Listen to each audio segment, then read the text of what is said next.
गुजरात में चांदीपुरा वायरस का कहर बढ़ता ही जा रहा है। अभी तक 14 बच्चे की मौत चांदीपुरा वायरस की वजह से हो चुकी है और कई बच्चे ऐसे हैं जो अस्पताल में अभी भी भर्ती कराए गए हैं। आपको बता दें कि 24 घंटों के अंदर ही इस वायरस से बच्चे मौत को बैठ रहे हैं।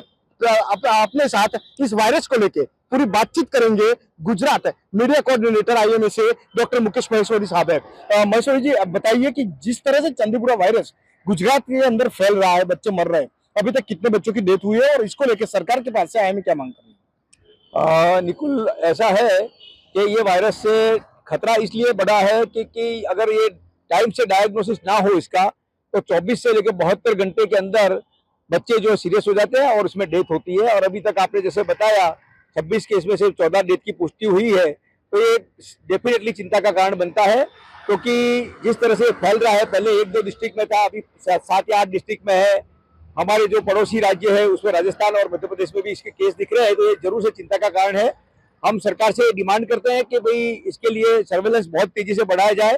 जिस जिस एरिया में है वहाँ अगर स्कूल के बच्चे इससे प्रभावित हो रहे तो टेम्पररी स्कूल को बंद कर दिया जाए 7-8 दिन के लिए, स्कूल में फ्यूमिगेशन किया जाए, पेस्टिसाइड्स का जो है वो उसका छिड़काव किया जाए, और जहाँ जहाँ पे जैसे सनफ्लाइज है, मॉस्किटोज है, उसका उपद्रव है उसको तो खत्म कर दिया जाए। जिस तरह से आपने बोला कि स्कूल में भी छुट्टी देनी चाहिए, कई ऐसे गांव है, ग्रामीण इलाके हैं जहाँ पे सबसे ज्यादा केसेस ये आ रहे हैं, केस आने की वजह क्या हो सकती है और स्कूल में छुट्टी अगर दे सकते हैं, दे दी, गवर्नमेंट ने आपकी मांग मान भी ली, तो उसकी वजह से क्या चांदीपुरा वायरस कंट्रोल में आ सकता है? निकुल जी, इसमें ऐसा है कि ये वायरस गांवों में इसलिए देखा जाता है कि गांव में खुला पानी होता है, जैसे खेत खलियान है उसमें पानी होता है, उनकी ड्रेनेज सिस्टम ओपन होती है तो उसमें पानी होता है, उसके कारण होता है। और दूसरा जो काऊ डंग होता है उससे ये लोग अपने घर की दीवारों पे लगाते हैं, और ये काऊ डंग है सैंड फ्लाइज को हमेशा अट्रैक्ट करता है, तो सैंड फ्लाइज आएगी तो उसमें से उनको बाइट करेगी और बाइट करेगी उससे बढ़ेगा ये। और अगर बाइट किया हुआ ये वही सैंड फ्लाई या मॉस्किटो अगर दूसरे बच्चों को टच करेगा, उसको काटेगा, तो उसको होने का चांसेस है।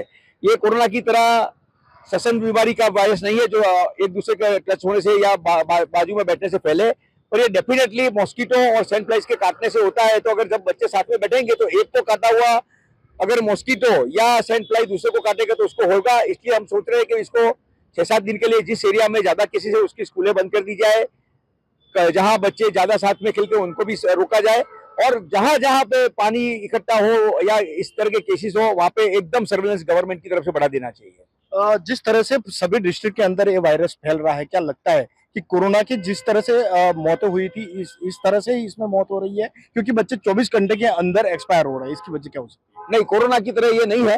ये वायरस में मेन चीज क्या है कि एक तो छोटे बच्चों को होता है तो उनको तुरंत पता नहीं चलता। इसके सारे लक्षण दूसरे वायरस जैसे ही है कि जैसे सर दर्द होना, बॉडी एक होना, फीवर आना, तो अपने पता नहीं चलता कि ये चांदीपुरा है या है। और तीसरे दिन पे अगर ट्रीटमेंट ना मिले तो सीधा ये एनकेफेलाइटिस यानी कि मगज का बुखार हो जाता है, इसमें ब्रेन फीवर हो जाता है, और ब्रेन फीवर हमेशा डेंजरस रहता है, इसलिए इसके सावधान रहना बहुत जरूरी हो जाता है। बिल्कुल से सावधान रहना जरूरी है, क्योंकि पहले कोरोना और अब चांदीपुरा वायरस की वजह से बच्चे मौत को बैठ रहे हैं। अभी तक 14 बच्चों की मौत गुजरात में हो चुकी है और ज्यादा बच्चों की भी मौत होने की संभावना है। आपको बता दें कि गुजरात में अब अलर्ट जारी कर दिया गया है। कैमरा पर्सन सर्वावली के साथ निकुल पटेल, न्यूज इंडिया, अहमदाबाद।